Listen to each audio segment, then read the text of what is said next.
The Cowboys and quarterback Dak Prescott had a rough outing in a season-opening loss to Carolina. AP photo Mike McCarn, by Mark Mask. Mark Mask, sports reporter covering the NFL. Email bio follows September 10 at 12:22 p.m. The first Sunday of the 2018 NFL season is done, and there is plenty to digest. The first tie game since the league shortened overtime to 10 minutes before last season revealed something about the Cleveland Browns, who aren't dreadful, and about the Pittsburgh Steelers, who need Le'Veon Bell back, no matter how many yards James Conner produced running in Bell's place. Aaron Rodgers reinforced just how ridiculously great he is with another dose of quarterbacking wizardry for the Green Bay Packers that overcame the defensive dominance of Khalil Mack in his Chicago Bears debut. How great was that by Aaron Rodgers? Absurdly great, and there was more, much more. The first Monday of the NFL regular season, naturally, is the biggest overreaction day on the sports calendar. Sweeping conclusions about a team or a player usually can't be drawn after one game, at least not justifiably. But sometimes, that one game can serve as a harbinger of what's to come. The trick is figuring out which is which. Here's a quick attempt to distinguish which teams, and their fans, should be rightfully fretting at this point and which shouldn't. Teams with legitimate reasons to worry. Buffalo Bills. Why, exactly, were the Bills so eager to get rid of quarterback Tyrod Taylor in the offseason? They were a playoff team last season with Taylor. Now, having dispatched him to Cleveland, they appear to be a mess. The Bills gave up on would-be temporary starter A.J. McCarron before the season even arrived, and dealt him to Oakland. They keep giving starting chances to Nathan Peterman, and it keeps going badly. Peterman wasn't 5 interceptions and a half bad, as he was last season, Sunday in Baltimore. But he was bad, as the Bills went without a first down in the opening half en route to a 47-3 defeat.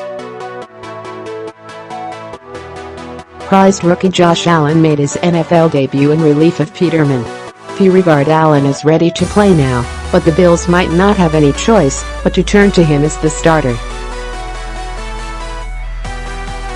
Dallas Cowboys. So perhaps Ezekiel Elliott's suspension wasn't all that was wrong with the Cowboys last season, after all. Elliott is back. But tight end Jason Witten retired, and the Cowboys chose to part ways with wide receiver Dez Bryant, and quarterback Dak Prescott couldn't get the offense going Sunday at Carolina. The Cowboys didn't score until the fourth quarter, when they had a late chance to tie the game with a touchdown and two-point conversion. Prescott lost a fumble and the Cowboys lost, 16-8. They couldn't get their running game moving. Their offensive line struggled. They don't have a wide receiver, that scares a defense. This offense simply might not be good enough to get the Cowboys back into playoff contention. Tennessee Titans. The loss at Miami in the weather-delayed marathon was bad enough.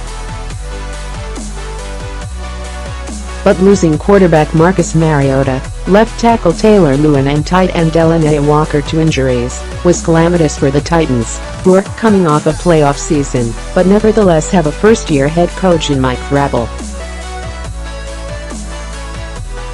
Mariota threw 2 interceptions and exited the game with an ailing right arm. Lewin suffered a concussion on a blindside hit on an interception return.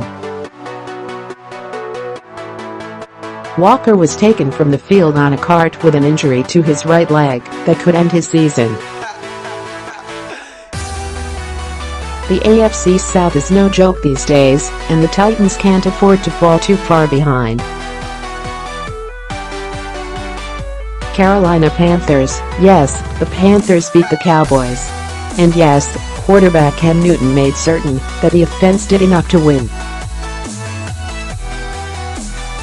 But tight end Greg Olsen left the game in the first half and spent the second half on crutches on the sideline with his right foot in a boot. That's the foot that Olsen broke last season. The Carolina offense simply isn't the same without Olsen, a game-changing player who creates matchup nightmares for a defense. It's doubtful that the Panthers can keep pace with the NFC's heavyweights without Olsen being healthy and productive. Arizona Cardinals. Has it ever been a good idea for a team to entrust its fortunes to quarterback Sam Bradford? Very little went well in Sunday's defeat at home to the Washington Redskins. If this continues, it won't be long before the season is reduced to a countdown to when the team turns to rookie Josh Rosen and begins looking to the future. Oakland Raiders. An NFL team rarely has a worse day without actually playing a game. The Raiders don't open the season until their Monday night meeting with the Los Angeles Rams. But their decision to trade Mack to the Bears, which looked unwise at the time the deal was made, looked even worse by the time Mack was done overwhelming the Green Bay offense in the first half Sunday night. It was a defensive performance as dominant as they come, at least for a half. Those two first-round draft choices that the Raiders landed in the Mack trade could come in handy in the future. In the meantime, Mack is doing all that he can to underscore what the Raiders will be missing from this season's defense. Green Bay Packers. Rodgers was tremendous Sunday night, returning to the field in the second half after exiting in a cart following a first-half knee injury. He threw 3 fourth-quarter touchdown passes as the Packers overcame a 20-0 second-half deficit to beat the Bears, 24-23. Rodgers vowed afterward to play this coming weekend against the Minnesota Vikings. But his knee clearly wasn't completely sound Sunday night, prompting some observers to maintain that it was too risky for the Packers to put him back on the field in the second half against Mack and the hard-charging Chicago defense. That proved unfounded, as the Packers adjusted their offensive approach and Rodgers got the football out of his hand quickly. But it all underscored just how indispensable Rodgers is to the Packers. They simply aren't very good without him.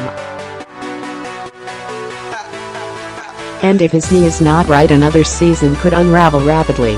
Teams that can relax a bit longer. New Orleans Saints. The Saints thrived last season because of their balance. They ran the ball well. They played good defense. They didn't have to rely solely on the passing of quarterback Drew Brees. All of that seemed like a distant memory Sunday. Brees threw for 439 yards and 3 touchdowns. But the Saints didn't run the ball. They didn't play sound defense. And they were overrun by the Tampa Bay Buccaneers, 48-40. For now, it can be considered an aberration. The Saints still have the players on the roster to replicate last season's versatility. But they need to get back to that formula quickly. Pittsburgh Steelers. It seems ominous now, with Steelers players venting their frustration about Bell's decision not to report to the team last week. The performance Sunday in Cleveland was far from what a team with Super Bowl aspirations would expect. But Bell will show up eventually. He and his teammates probably will put their differences aside and move forward. Quarterback Ben Roethlisberger will play far better than he did in his turnover-laden outing against the Browns. the Steelers know how to endure a rough moment or two on their way to a successful season. They're not the same old Browns. Not quite, at least Los Angeles Chargers. They were the trendy pick to win the AFC West, so Sunday's loss at home to the Kansas City Chiefs qualifies as a significant disappointment. The foot injury that kept pass rushing standout Joey Bosa out of the lineup for the opener is worrisome. But the Chargers rebounded from a terrible start last season to contend. They'd simply better be careful not to allow the early season hold that they did for themselves.